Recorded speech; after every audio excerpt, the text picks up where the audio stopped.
ଅଧ୍ୟାୟ ଆରମ୍ଭ କରିଛନ୍ତି ନଦିଆ ସଂକୀର୍ତ୍ତନ ମଣ୍ଡଳୀ ମାନେ। ବାରୁଣୀ ଯାତ୍ରା ଅବକାଶରେ ଆମର ହୃଦୟର ନଦୀ ମହାନଦୀକୁ ଆଳତୀ କରାଯାଇଛି।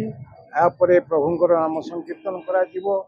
ଏହା ଏକ ଆନ୍ଦୋଳନରେ ପରିଣତ ହେବ ଯେତେବେଳେ ସାମାଜିକ ଧାର୍ମିକ ଏବଂ ସାଂସ୍କୃତିକ ଜୀବନକୁ ଆମେ ସମସ୍ତେ ଯୋଡ଼ି ପାରିବା। ପ୍ରଥମ ବର୍ଷ ଆରମ୍ଭ ହୋଇଛି ଏ ପ୍ରୟାସରେ ଯେଉଁମାନେ ଅଧିକାରୀ ମାନେ ଅଛନ୍ତି, ଯେଉଁମାନେ ଅଂଶଗ୍ରହଣ କରିଛନ୍ତି, ସମସ୍ତେ ନିଶ୍ଚୟ ଆମର ପ୍ରଶଂସନୀୟ କାମ କରୁଛନ୍ତି। ମୁଁ ସେଥିପାଇଁ ବ୍ୟକ୍ତିଗତ ଭାବେ ତାଙ୍କୁ କୃତଜ୍ଞତା ଜଣାଉଛି। ଆଶା କରୁଛି ଆଗାମୀ ଦିନମାନଙ୍କରେ ଏହା ଏକ ବୃହତ ଅନୁଷ୍ଠାନରେ ପରିଣତ ହେବ। ଯାହା ସ୍ମୃତିଅପା କହୁଥିଲେ, ଏହା ଏକ ଆନ୍ଦୋଳନ ହେବ। କଟକ ଭାଇଚାରାକୁ ଆଉ ଏକ ନୂଆ ଅଧ୍ୟାୟ ସୃଷ୍ଟି କରି ନୂଆ ରୂପରେଖରେ ପହଞ୍ଚେଇବ, ଏହି ଆଶା ଏବଂ ବିଶ୍ୱାସ।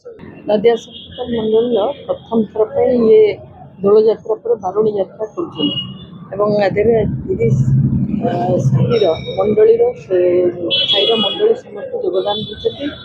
ଏଥିରେ ପ୍ରଥମ ଥର ପାଇଁ ଆରମ୍ଭ କରିଛୁ ମହାନଦୀ ଆଳତୀ ଠାରୁ ଆରମ୍ଭ କରି ଚୈତନ୍ୟ ମହାପ୍ରଭୁଙ୍କର ପାଦୁକା ପୂଜା କରି ସେଠି ଆଳତୀ ମଧ୍ୟ କରାଗଲା ଏବଂ ଆଜି ଏଠୁ 30 ଦଳ ତାଙ୍କର ସଂକୀର୍ତ୍ତନ ପରିବେଷଣ କରିବେ।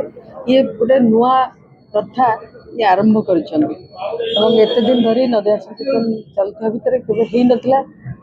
ଯେତେବେଳେ ହେଉଛି ଆମେ ସମସ୍ତେ ଉତ୍ସାହର ସହିତ ଯୋଡ଼ି ହେଇଛୁ। ଆମ ସହିତ ସଂକୀର୍ତ୍ତନ ମଣ୍ଡଳୀର ସମସ୍ତେ ଥିବା ସହିତ ବି କଟକ ସହର ଭିତରୁ ଅନେକ ଲୋକ ଯୋଡ଼ି ହେଇଛନ୍ତି, ଯେମିତି ବିଦ୍ୱାନ ଗୁଣୀ ଜ୍ଞାନୀ ଗୁଣୀ ଲୋକ ଆମ ସହିତ। ଆମ ପାଖରେ ହାଇକୋର୍ଟର ବରିଷ୍ଠ ଓକିଲ ବାବୁ ଆମ ପାଖରେ ଅଛନ୍ତି, ସମ୍ମାନନୀୟ ଶୈଳଚନ୍ଦ୍ର ମହାପାତ୍ର ଅଛନ୍ତି, ଏମିତି ଆହୁରି ବହୁତ ବ୍ୟକ୍ତି ଆସିଛନ୍ତି।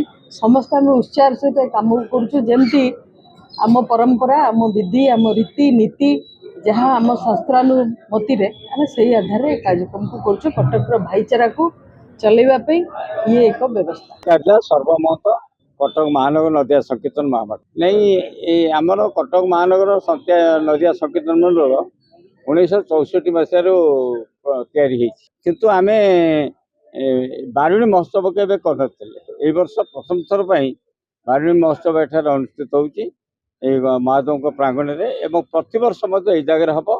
ଆଉ ଆମର କଟକର କୋଣ ଅନୁକୋଣ ପାଖାପାଖି 30ଟି ନଦିଆ ସଂକୀର୍ତ୍ତନ ମଣ୍ଡଳୀ ଏଠାକେ ନିମନ୍ତ୍ରିତ ହେଇଛନ୍ତି।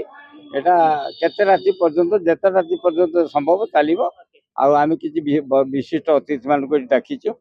ଆମେ ହେଉଛୁ ଏଇଟା ଗୋଟେ ଜାତି ଧର୍ମ ବର୍ଣ୍ଣ ନିର୍ବିଶେଷରେ ଆମ ମହାମଣ୍ଡଳ ହେଇଛି। ଆମ ପାଖରେ କୌଣସି ଜାତିଭେଦ ବର୍ଣ୍ଣଭେଦ ନାହିଁ।